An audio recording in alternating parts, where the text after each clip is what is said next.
Two of the people charged with murdering Jared Bridegan are asking the judge to remove prosecutors from the case. That issue was the subject of a pair of contentious hearings late last week. And to talk about what happened, we're joined by criminal trial lawyer Shannon Schott. Good morning, Shannon. Good morning. And First Coast News anchor Katie Jeffries. Good morning, Ann. Good morning. Nice to have you, Katie. You've been covering this case since the very beginning, since Jared Bridegan was murdered the day after Valentine's Day in 2022. I want to get to the latest in this case in just a moment, but can you just sort of remind us the basic outlines of this case? Sure. So Jared Bridegan was dropping off his two oldest children, his twins that he had with Shanna Gardner, at her house in the Sanctuary neighborhood in Jacksonville Beach. It was February 16th, 2022. As he was leaving, investigators say he stopped to move a tire from the road that had been placed in the road, and that's when he was shot multiple times and killed. Since then, an arrest was made, a man named Henry Tenen, and he has since pled guilty to second-degree murder, and prosecutors say he's admitted to being the man who fired the shots. But they have also arrested Shanna Gardner, which is Jared Bridegan's ex-wife, who he was dropping children off at her house that night, along with Shanna Gardner's second husband, Mario Fernandez, and they are both facing first-degree murder charges. And a death penalty case. Correct. So that is the basic outlines of the case. This was also to be known, I guess, Shanna's basically accused of helping to orchestrate a hit. Correct. There's conspiracy charges for both Shanna and Mario as well. And this followed a very bitter, contentious divorce between the two of them. Mm-hmm. Okay. Correct. So her husband's charged, the accomplice is charged, he's a witness. This last week, Shannon, attorneys for Mario Fernandez, one of the two defendants, says the prosecutors in the case, the state attorney's office, improperly accessed information, privileged information, between Mario Fernandez and his attorney, and then conversely between Shanna and her attorneys. Let's talk about attorney-client privilege. It's kind of considered inviolate, right? That's supposed to be protected pretty much at all costs. Absolutely. In Florida, we have attorney-client privilege actually is codified, and it is a statute that we, can look at. It's not just a concept. It's actually codified, where it's communications that are intended to be private between an attorney and the client for the purposes of facilitating the legal case. What's interesting about the state's arguments in this case are they're arguing really ridiculous things like, oh, well, it didn't say attorney-client privilege, and confidential wasn't spelled correctly. And that's really just not the test. That's not what we look at when we talk about privilege. And to erode the sanctity of what privilege is for the sake of this case would be unconscionable really under the law. So what's interesting about this, there's a lot of information. They had initially gotten a search warrant for the phones of these two defendants, and then they subsequently got a search warrant for kind of their cloud or their Google, information. And so they were able to get kind of a wealth of additional information that was not on their phones. And so, Katie, one of the things that they came across was a file labeled confidential belonging to Mario Fernandez that was in his Google, whatever that is. His Google Drive return. Right. And so prosecutors determined that just because it said confidential didn't necessarily mean that it was confidential. Well, to explain more about that document, so it was titled Confidential Conversation, and the state said that it was found not in a drive, that when they got the Google Drive back, it was not in an email drive or an attachment drive, but rather a separate drive, and was not labeled for attorneys. And when it was analyzed, there were no attorney names on it. And so that's why it was kind of determined it was not on letterhead, that this was just a document that was created. And it was a text message, kind of spreadsheet of text messages between Fernandez and Henry Tenen, the man who had pled guilty to pulling the trigger. And they had said in court that they did not have these text messages outside of this document that was created. But that document was created to be sent to his attorney, but it looks like it was also left on his Google Drive, and that was unlabeled. Right. And so you have this situation, Shannon, where you have a document that's labeled confidential. The only place that it was known to exist, because it wasn't on his phone, was in an email as an attachment to his attorney. And it is then they don't have the emails. They don't know that it's an attachment. They're only seeing it as a document and therefore making the determination that this is not a privileged communication. It's text messages between the two of the defendants in this case. Um, that's something obviously that the attorneys for the defendants strongly disagree with. Absolutely. And I think a lot of attorneys strongly disagree with that. When you take the context of this privilege out, right, this is a homicide investigation. This is a homicide case. Obviously, we want people who commit crimes to be lawfully prosecuted. But when you talk about the privilege itself, again, this was a document that was created with the intention of communicating it to an attorney. It was intended by the client to be confidential. And what the state is essentially arguing is, well, we didn't know this and we didn't know that. I would think that would be a stronger argument if they were not in communication with the attorneys for the defendants prior to the search, right? We know that they had retained attorneys, the defendants had retained attorneys. Those attorneys were communicating with the state saying, this is how we're going to communicate. We're going to label things confidential. And then to turn around and say, well, we didn't know it was confidential because confidential wasn't spelled correctly is just a really ridiculous assertion. Again, when we're talking about this, one of the most important principles of our legal system is for someone to be able to communicate confidentially with an attorney for the purpose of seeking legal advice and determining the best course of action legally. If we, for the sake of this case, erode that in any way, it really can have some unintended consequences for anyone. If they're getting a divorce, if they have a business dispute. I mean, we're talking about privilege, not just for criminal defendants, for everybody. Yeah. We're talking about the latest in the Jared Bridegan murder case. If you would like to join the conversation, you can give us a call at 904-549-2937. You can also email firstcoastconnect@wjct.org, or you can reach out on social media. I'm talking to attorney Shannon Schott and First Coast News anchor Katie Jeffries. Katie, the state attorney's office in one part was arguing this last week that what they believe Mario Fernandez was doing was tampering with evidence, because that document that he sent to his attorneys under the guise of privileged communication didn't exist anywhere else. And so these text messages, these exchanges with Henry Tenon, the other, the man who's accused of actually pulling the trigger, which presumably would be, problematic for him as a defendant. But they didn't exist anywhere else. And they only existed in this email. And the state attorney is basically saying you can't, whitewash evidence tampering by concealing it as attorney-client privilege. Right. They said they had deletion rates, so they could go back and look at the Google Drive or look at the phones and see that there was a mass amount of things deleted before the phones were taken. But when they looked back and at the Google Drive and they found this document with the spreadsheet of text messages, those did basically kind of correlate to when the deletions occurred on the phone. But I think the main source of their argument with that too was how it was not labeled and where it was found, that it wasn't found in the email or the attachments folder, but rather its own independent Google Drive, and that it wasn't labeled, wasn't on letterhead, anything like that. So what is at the root of this really is this taint team that they established. Now, that's a team usually of lawyers that is supposed to review in isolation things that could be privileged information or otherwise not admissible information that the prosecution really isn't supposed to even know about.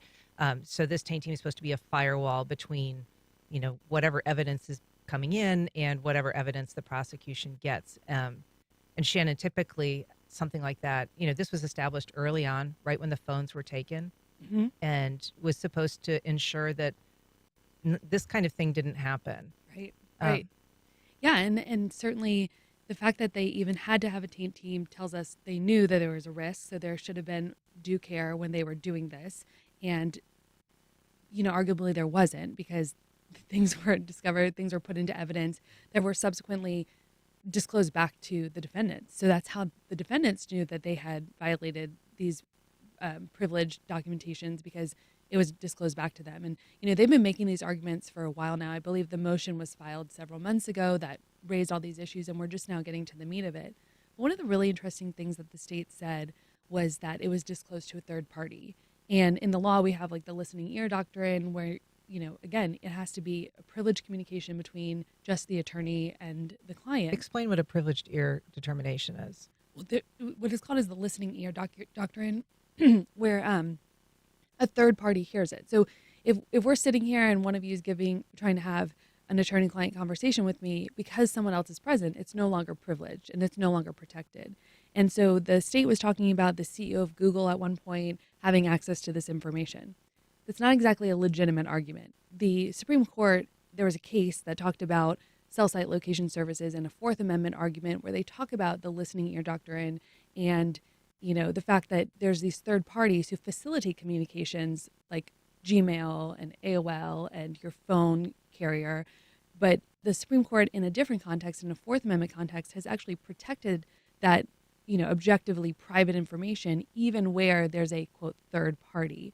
So some of the arguments that the state made, in my opinion, were contrary to well-settled case law that's been decided at least since 2018 about, how technology plays into these privileged or objectively reasonable private documents and communications. Well, to that point, let's hear a little bit from Assistant State Attorney Alan Mizrahi. He's the director of the Homicide Division. He's one of the prosecutors on this case, where he was talking about what you're talking about, whether, this communication being sent via Google somehow removes that privilege.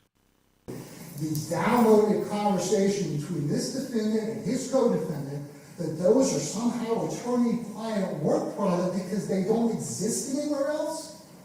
They don't exist anywhere else because the defendant tampered with evidence and deleted those. And I'm not going to make the accusation that the defense attorneys told him to do that and an email to him to claim privilege. Because I believe in professionalism and civility. And I have no evidence to support that. But that is the thing they're trying to disqualify us for. Clear downloaded text messages from the defendant to his co-defendant. There is nothing about attorney-client privilege in that in any way, shape, or form.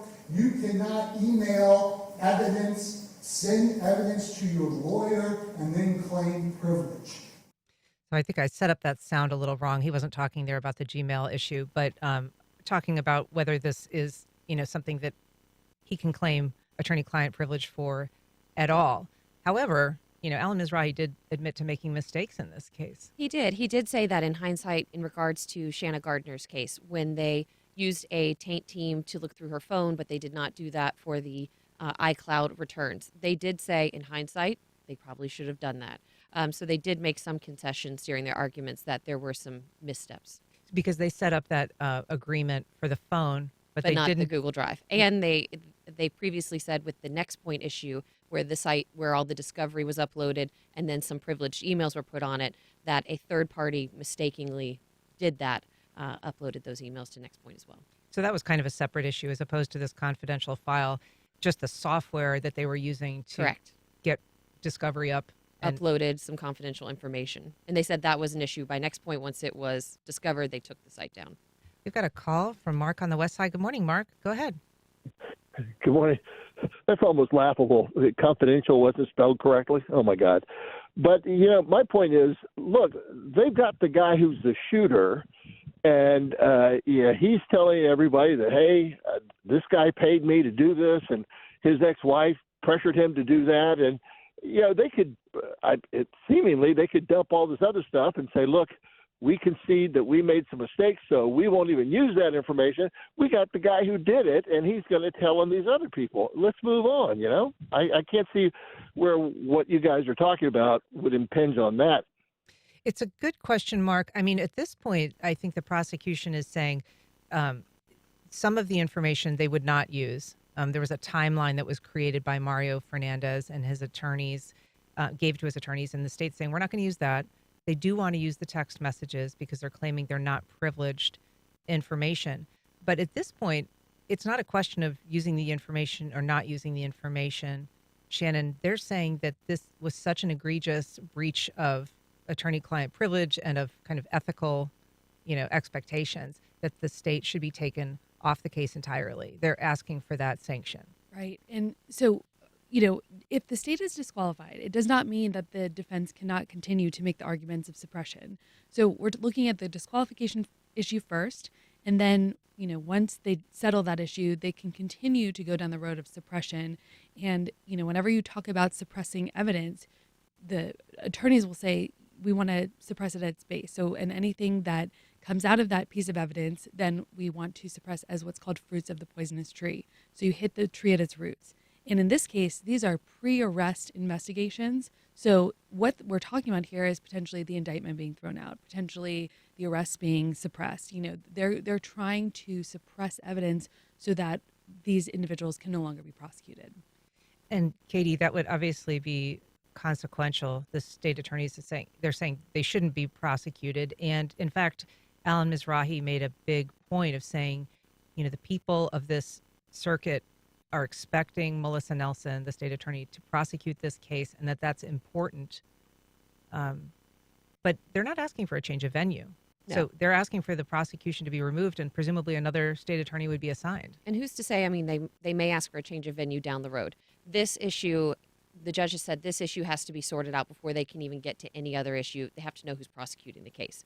So, I mean, they could still ask for a change of venue down the road, separate trials, things like that. But I did find it interesting that the assistant state attorney, Alan Mizrahi, he did say that if they get disqualified from one case, they do feel they should be off both cases because logistically it would be hard to have two state attorneys' offices on one case with two defense teams. It would just be a logistical nightmare. And the question of whether they would be disqualified from one as opposed to both may be because the information that they accessed against, involving Mario Fernandez is more consequential. It doesn't appear that much was disclosed in terms of privileged information involving Shanna Gardner.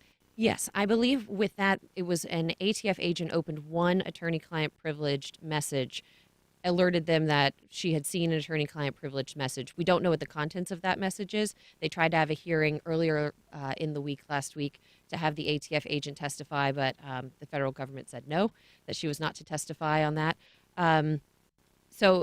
But they're so, I believe their cases are probably so intertwined that, they were married. One, their messages to each other. I mean, it all kind of goes together. We did talk about the Google account, kind of something going through a third party. And during this conversation, Alan Mizrahi suggested that, if attorneys are going to be communicating through a third party platform like Gmail, that they should, consider encrypting their emails. This is something that Fernandez's attorney spoke about, taking issue with that claim, and saying that attorneys, shouldn't be required to do that. Let's hear a little bit from Jesse Dreiser. What more can a criminal defense lawyer do to preserve? And then we have to come in this courtroom, sit here, and learn that perhaps, I don't even believe they believe this, quite frankly, that if you use Gmail, I'm engaging in a third-party communication and nothing privileged. I mean, the very nature that they made that argument to the court in that questioning, well, did you encrypt them? What are we, CIA? I don't even know what that is. I've never done that. I don't know anywhere that's done that. And encrypting emails is an absurdity. Shannon, what of that? I mean, have you ever heard of attorneys thinking about encrypting their emails with their clients because they're going through like a Google type Gmail platform? Have I? Not until this argument was made. Certainly, they could be conceptualized by an attorney, especially if you're representing a huge corporation and you do this regularly. You're regularly having attorney-client communications. But I mean, I get people asking me legal questions on TikTok through Messenger, and I have to tell them, I'm not your attorney. This is not an attorney-client communication, so that I can maintain their expectations. I give generic answers, whatever. But I mean, anytime someone approaches you in a private setting as an attorney, you are at risk of creating a attorney-client communication. And every lawyer, every 1L law student knows that. So it's just a really absurd argument. And I think a lot of attorneys heard the arguments that were being made. And no matter how you feel about this prosecution, how you feel about the defendants in this case, and whether or not they should be prosecuted, I think a lot of attorneys take issue. And what's important to note is that prosecutors don't have clients. They represent the people of the state of Florida. So they don't have attorney-client communications. Not with the officers that they work with, not with any of the investigators or the victims of any crime. Those are not their clients, so they're not having attorney-client communications. And the judge in this case went from the prosecution's office right to the bench, so she too has not had clients. And I know Judge Kite is an excellent judge, and I have no doubt she's got to rule correctly, but I think it's very interesting when you talk about prosecution to understand what they're really arguing here. And like Jesse said, I don't think they really believe what they're arguing, and I hope they don't really believe that because that's just an absurd argument. So one little wrinkle in the case, Katie, is the defense is now asking for all of the texts and emails between the lead prosecutor, Christina Stifler, and the other people in the office, including Alan Mizrahi, including now Judge Lee Hutton, who was formerly on the case, for months and months, during this period where they're trying to determine whether they were seeing this information, whether they were sharing this information, what kind of determinations they were making about whether it was confidential or not. The judge hasn't made a decision on that. I think she said, start with a public records request and we can get to whether we need to actually look at their phones, whether she needs to look at their phones. I think correct. So that stems from, I believe there was a conversation about the document confidential conversations, and that Agent Butler, the ATF agent who reached out to the lead prosecutor, I believe then she reached out to her colleagues, then texted back to Agent Butler, it's not privileged. And so they're trying to say, well, what was the communication amongst the state attorney's office? I guess how many people were making this decision. So they want to see if there's more communication about the documents and about the case within their phones now. And Shannon, what they're saying is that person that was contacting the attorney, that's supposed to be the taint agent. They're supposed to be the person that is serving as that firewall. They shouldn't be calling prosecutors and saying, hey, is this privileged? Is it not? And then the prosecutor saying, no, it's not. Right. And I think what we've heard here is that Alan Mizrahi has conceded that there were mistakes made. There have been mistakes made. And so can they proceed and prosecute after the taint team was in communication with the prosecutors? The prosecutors have multiple people who are putting eyes on this, and when they might not even really fully understand what they're looking at. I mean, the defense is entitled to those communications because, again, those communications are not privileged. There's no client communication, and we govern in the sunshine. So our sunshine laws would permit that information to be disclosed. So, it's unfortunate that mistakes were made, but when you make a mistake in a criminal prosecution, there might be a sanction, and the sanction here might be suppression. Well, we know that there's going to be a decision in this case by the judge May 2nd, so we'll continue to follow it. Shannon Schott and Katie Jeffries, thank you both so much for being here today. Thank you. Thank you.